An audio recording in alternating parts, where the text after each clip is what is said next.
Hej, vi skal lige se på, hvordan vi tegner en andengradsfunktion ind i GeoGebra.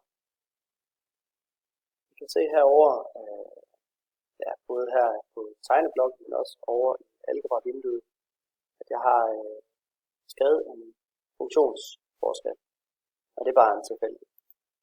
Vi starter med at skrive ned i inputfeltet f af x, lige med. Vi skriver vi funktionen her, 4x opløftet i anden plus 3x minus 2 tensor. Så kan vi se, at nu er der blevet tegnet en fin parabel. Og det vi også, når vi har fået tegnet en parabel, så kan vi godt tænke os at kende parabelens toppunkt og parabelens skæring af x-aksen, hvilket også er rødder, også kaldet nulpunkter.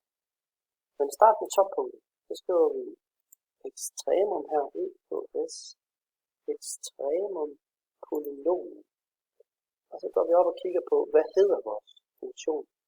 Men den hedder f af x, så det vil sige navnet er f. Det skriver vi herinde i feltet.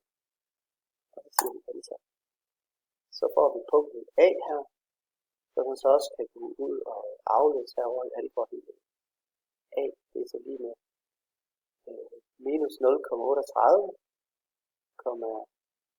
minus 2,56. Det er så her, hvis vi aflæser punktet. Det er parabelens toppunkt.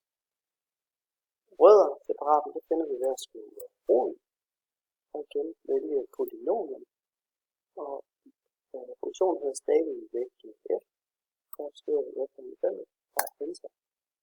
Nu får jeg så i det her tilfælde 2 punkter tegnet ind. Det er parabelens nulpunkter. Der er 2 nulpunkter. Rødder, det hedder begge ikke.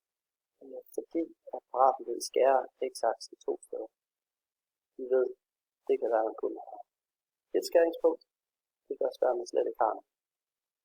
Men i det her tilfælde har vi altså 2, og dem kan jeg også gå aflæse herude i algebra.